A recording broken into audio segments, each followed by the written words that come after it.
یا ایھا الذین آمنوا توبوا الی اللہ توبۃ نصوحا، اہل ایمان رجوع کرو اللہ کی جناب میں، لوٹو پلٹو توبہ کرو، اور وہ توبہ بھی نہایت خالص توبہ ہو۔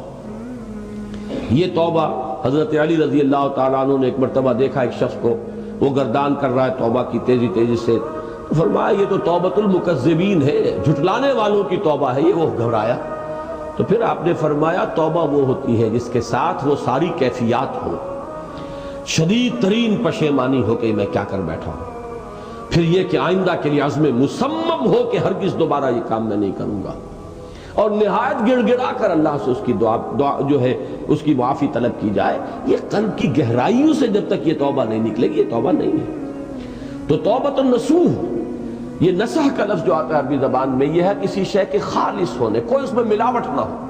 توبۃ النصوح، یہ توبۃ النصوحہ، خالص توبہ کرو، دل کے ایک گہرائیوں سے توبہ کرو، اور صمیم قلب سے توبہ کرو، عزم مصمم کے ساتھ توبہ کرو کہ پروردگار جو خطا ہو گئی ہے بخش دے، آئندہ تیرے کسی حکم کے خلاف کوئی حرکت نہیں کروں گا۔ خاص طور پر وہ خطا جو معین ہے اس کے بارے میں تو تعین کے ساتھ فیصلہ ہو کہ دوبارہ نہیں کروں گا۔ اس میں ہو سکتا ہے، جیسا کہ میں نے شاید آج دن میں کسی گفتگو میں عرض کیا تھا، بعض طبائع ہوتی ہیں مریض، ان کی قوت ارادی جو ہے کمزور ہوتی ہے۔ اس وقت وہ خلوص دل سے بھی اگر طے کر رہے ہیں کہ یہ کام دوبارہ نہیں کروں گا، تو وہ کمزور قوت ارادی کی وجہ سے اس پر قائم نہیں رہ سکتے، کل یا پرسوں یا کچھ عرصے کے بعد پھر پھسل جاتے ہیں۔ اس سے وہ توبہ باطل نہیں ہوگی۔ اس بات کو سمجھیے، یہ نہ سمجھیے کہ میں انکریج کر رہا ہوں، لیکن مسئلے کو سمجھ لیجیے۔ جس وقت انسان توبہ کر رہا اس وقت عزم مصمم کا ہونا ضروری ہے۔ اب یہ اللہ جانتا ہے ہمارے دل کے اندر کے حالات کو، ہماری کیفیات کو۔ اگر اس وقت عزم مصمم ہے تو توبہ صحیح ہو جائے گی، پھر اگر خطا ہو گئی پھر توبہ کرو، پھر خطا ہو گئی اور پھر توبہ کرو۔ بازا بازا ہر چہ ہستی بازا، در کافر و گبر و بت پرستی بازا، این درگاہ ماں درگاہ نومیدی نیست، صد بار اگر توبہ شکستی باز آ۔ اگر 100 مرتبہ بھی توبہ ٹوٹ گئی ہے کوئی پرواہ نہیں، جب تک یہ زندگی کا تسلسل چل رہا ہے۔ معلم یغرغر، جب تک کہ وہ گھنگرو نہیں بولا ہے آ کر حلق میں، اور نزع اور جان کندنی کا عالم شروع نہیں ہو گیا ہے، اس وقت تک توبہ کا دروازہ کھلا ہوا ہے۔ لیکن جس وقت توبہ کر رہا ہے آدمی، اب یہ آدمی اپنے آپ کو دھوکہ دے لے گا تو دوسری بات ہے، لیکن اللہ جانتا ہے اس وقت اگر عزم مصمم ہے تو توبہ درست ہو جائے گی۔ تو جو بھی معاملات ہیں اللہ اور بندے کے مابین، اس میں 3 شرائط ہیں کہ جو علماء نے معین کی ہے۔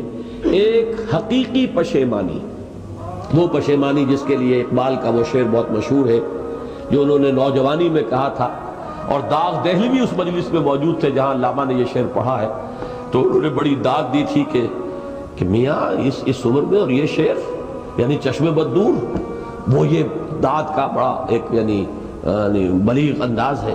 اور وہ شعر کیا تھا؟ موتی سمجھ کے شان کریمی نے چن لیے، قطرے جو تھے میرے عرق انفعال کے، شرمندگی کے احساس سے پیشانی کے اوپر اگر پسینہ آ گیا ہے، شرمندگی ہے اللہ میں یہ کیا کر بیٹھا، اللہ مجھ سے کیا ہو گیا، تو یہ شرمندگی سے اگر عرق آلود ہو گئی ہے پیشانی، تو اللہ کو یہ اتنی محبوب ہے کہ موتی سمجھ کے شان کریمی نے چن لیے، قطرے جو تھے میرے عرق انفعال کے۔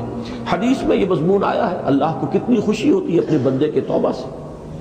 بائبل کی ایک سٹوری جو ہے دی پروڈیگل سن، وہ آپ کو یاد ہوگی کہ ایک شخص کے کئی بیٹے تھے، اکثر جو تھے سارے بڑے فرمانبردار، بڑے عمدار، سعادت مند کام کرنے والے، ایک تھا نٹکھٹ قسم کا شریر، وہ اپنی دولت بھی بٹوا کے لے گیا، اور پھر وہ بہت سال کے بعد آیا ہے تو سخت یعنی فقیری کے اور قلاشی کے عالم میں باپ نے واقعی سب سے توجہ ہٹا کر اپنی ساری محبت کا مرکز پھر اس بچے کو بنا لیا، اپنے بیٹے کو۔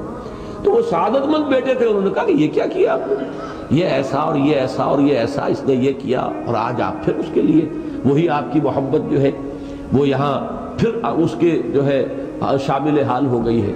تو انہوں نے کہا کہ تم دیکھتے نہیں کہ اگر کوئی چرواہا ہو اور اس کی اگر 100 بھیڑیں اور بکریاں ہیں، تو اگر کوئی بھیڑیا کسی ایک بکری کو اٹھا کر لے جائے تو وہ 99 کو چھوڑ کر اس کے پیچھے بھاگتا ہے اس کو بچانے کے لیے۔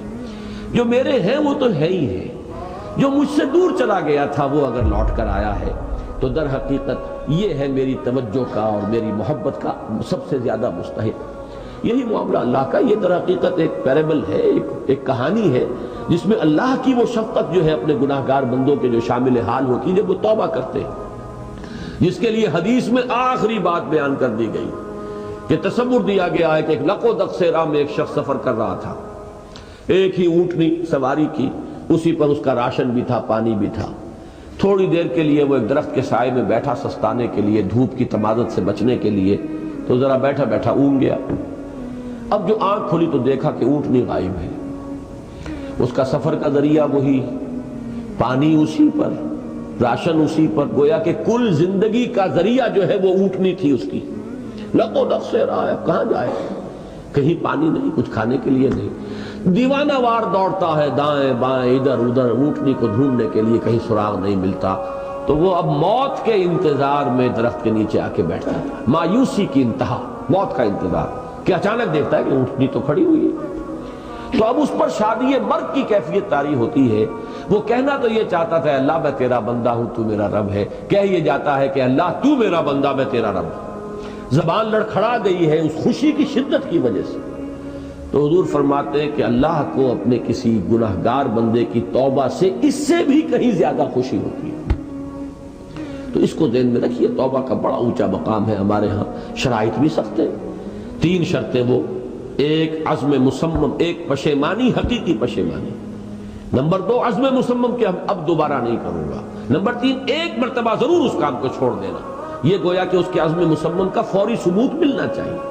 کچھ دنوں کے بعد پھر کہیں جذبات کا رحلہ آئے، کوئی اور خطا ہو جائے، بات دوسری ہوگی. اور جو حقوق العباد کا معاملہ، اس میں 4تھی شرط اور ہے. اس لیے کہ حقوق العباد کی کوتاہی جو ہے اللہ تعالیٰ معاف نہیں فرمائیں گے. وہ تو وہی بندہ ہے جس کی آپ نے حق تلفی کی ہے، کسی کی غیبت کی ہے، کسی کی چغلی کھائی ہے، کسی پر تہمت لگائی ہے، کسی کا مال ہڑپ کیا ہے، کسی کو دھوکہ دیا ہے، کسی کی عزت پر حملہ کیا ہے. تو وہ تو وہی معاف کرے گا. یا یہ کہ آپ کی جو نیک اعمال ہیں وہ اس کو دے دیے جائیں گے قیامت کے دن، اور اگر آپ کے اعمال ختم ہو جائیں گے تو اس کے گناہ جو ہے وہ آپ کے کھاتے میں ڈال دیے جائیں گے.